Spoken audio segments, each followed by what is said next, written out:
Salve a tutti ragazzi, ecco qua le luci d'artista, quelle che stanno mettendo a Salerno, come potete vedere sono arrivati fino a qua.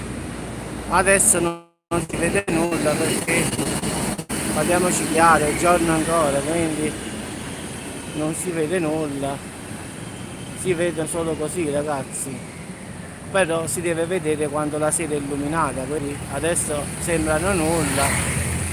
Qua sta il corso di Salerno e qua e lì di fronte ragazzi è la lungomare che vediamo da casa mia in effetti, quindi eccole qua le luci che stanno mettendo i fiori qua.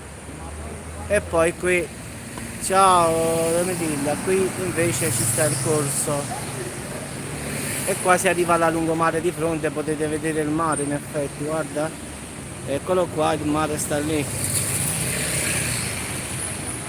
E queste sono le luci, quelle là che, ciao avvocate, sono le luci d'artista di Salerno, quindi puoi vedere tutto.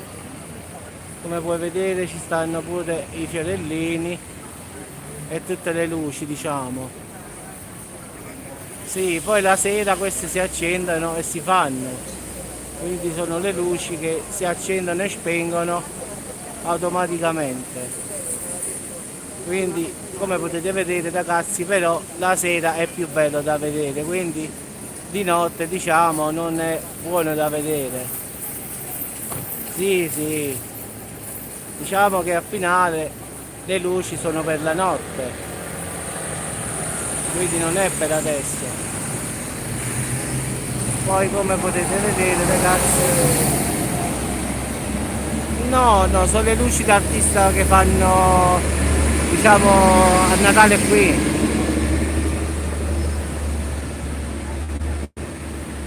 Per le luci d'artista a Natale, qua ci sta le luci d'artista fanno. Qua a Natale vengono un sacco di turisti da tutte le parti per vedere le luci. Vedi, ma già il corso è pieno, in effetti potete vedere il corso di Salerno, qua stiamo nella piazza centrale di Salerno. Le luminarie, sì, sì. Ciao Alessandro, vedi il mare, quello che vediamo da casa, eccolo qua, sta di fronte stavolta. Sì, sì, ma qua i giorni normali è così, te l'ho detto, il venerdì, sabato e domenica qui non puoi scendere.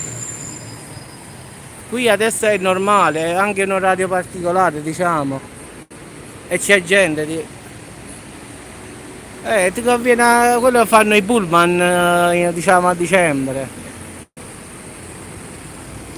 Vabbè ragazzi, vi saluto che adesso ho finito da stamattina, quindi adesso sono uscito da questo famoso tribunale, quindi adesso mi ritiro a casa, è finita la giornata, quindi è tempo di arrivare a casa. Un saluto a tutti ragazzi, vi saluto, ciao.